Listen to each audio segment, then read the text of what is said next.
So here we have the Nissan Juke Techna Automatic on an 18 plate.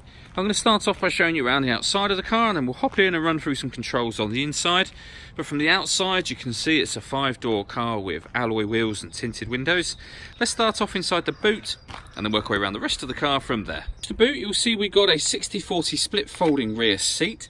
Plenty of boot space as well, which can be further increased by lifting and, if you wish to, removing this tray section. This car's also got a 360 parking camera, which I'll show you when we're inside the car. Back round to the front of the car now, and then we'll hop in and run through some controls on the inside. But now that we've done a full circle of it, you can see it's in lovely condition the whole way round. Before we climb in, I think it's what we're seeing the interior from this exterior point of view. You get full leather interior, as you can see. There's plenty to run through on the dashboard, so let's hop in and we'll do that right now. Okay, so now that we're inside the car, we're going to start with the dials. On the left-hand side, we have the rev counter, and on the right-hand side, the speedometer. At the top in the middle, you can see the miles for this car, which are only 1,030. We've also got the fuel gauge and coolant temperature gauges in that section. And then at the bottom of that section, you can see the P just there. That's to highlight the gear this car is currently in. So we're in park at the moment, but every gear will be highlighted, as you can see. So neutral, reverse, and obviously park again.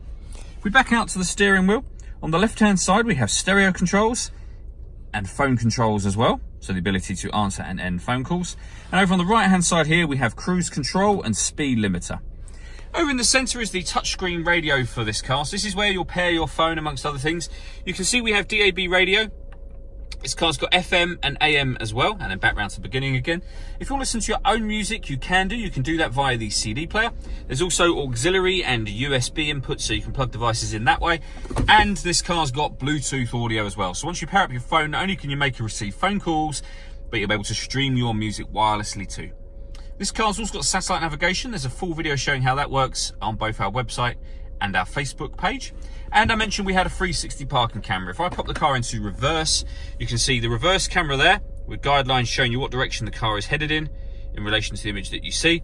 And then we have a bird's eye view of the car parked in the space that it's parked in. So it does make it very easy to get the car neatly into parking spaces.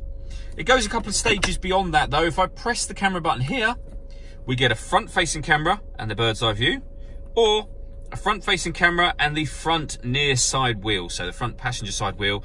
And you can see just about, in fact if I move it forward slightly you'll better see it a bit better, but you can see a green and yellow section of lines, so you can see the blue or the green just there and the yellow. That again helps you line up perfectly in spaces, so that is now the front of that parking space and you can see it's perfectly lined up. So it does make it very, very easy to park this car.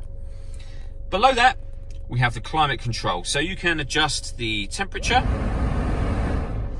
The fan speed is adjustable on this one.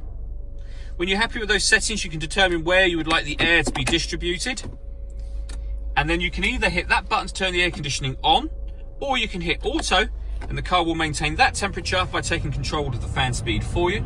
You can hear it doing that and see it doing that.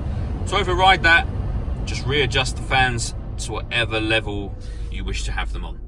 This screen also doubles up as the driver mode screen. So if you press that button, you can now see that the options have changed. We can put the car in normal mode, sport mode, or eco.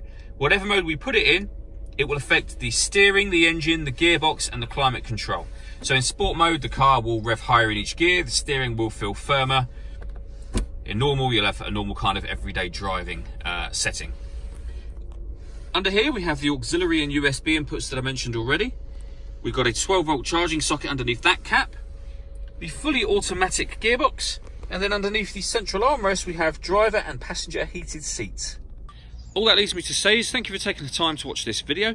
If you'd like to come and see the car in person and have a test drive, please feel free to call any of our MJA sites. We'd love to hear from you soon.